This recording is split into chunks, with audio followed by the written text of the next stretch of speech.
Alright, so let's look closer at the valuation of Smartoptics Group to see if the stock is a buy or not, if the price is fair, if there's potential to do a smarter buy in the future maybe.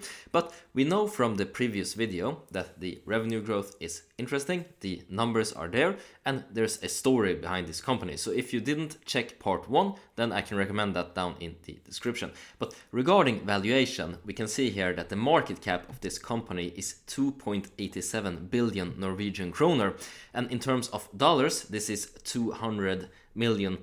So it's not even a billion-dollar company. It's an absolutely tiny company with a small public float here if we compare it to shares outstanding. And I will talk more about this relationship here because this means that there's a lot of insider owning in this recently IPO'd company, and this poses a short-term risk in terms of buying in at the right opportunity. And we can also see that the price to earnings ratio is quite high and the company is indeed profitable.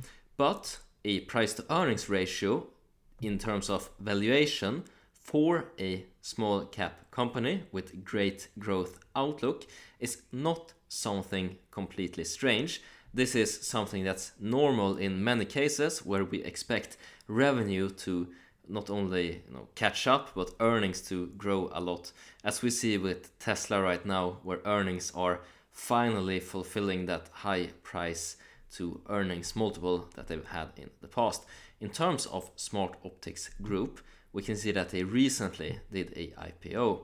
So there's a lot of insiders holding stock, and this poses a risk. So when I looked closer here and we see this shares outstanding and public float relationship, it means that there's probably a lot of these employees here. They have 90 of them that maybe was granted some stocks, maybe some higher ups, executives that have been working on the company for a long time, and now they have the opportunity soon, potentially, to sell out part of that ownership in the company to maybe buy a new boat or a car or a big family vacation or stuff like this.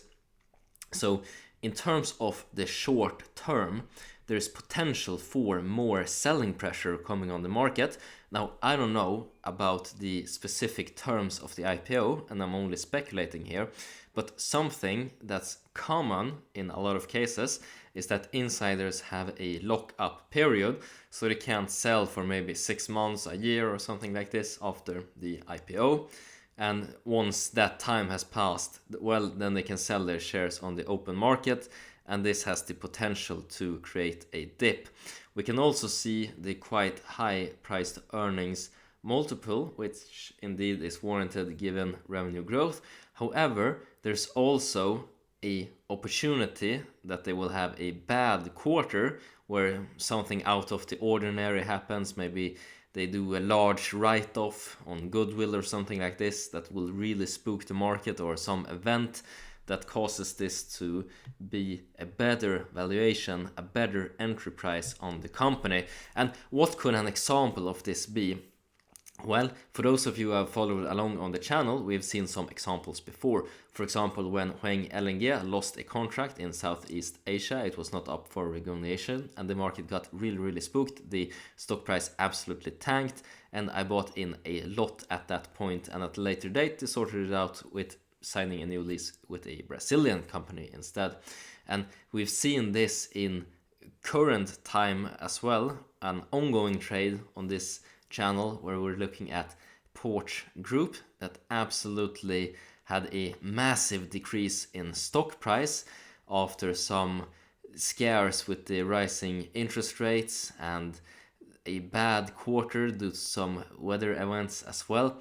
So that price is really low, and when these types of extraordinary events happen, and I think that the market overreacts maybe to a big write-off in goodwill in the case for Porsche Group when they tanked on quarterly earnings, that's when I buy a lot. So I will have this company on my watch list, and hopefully something happens in the macroeconomic environment or maybe something in the quarter, and this will create a good buying opportunity to use that big elephant gun of cash that's just laying on the bank and waiting for an opportunity on a niche small cap company such as Smartoptics groups just when the price is right.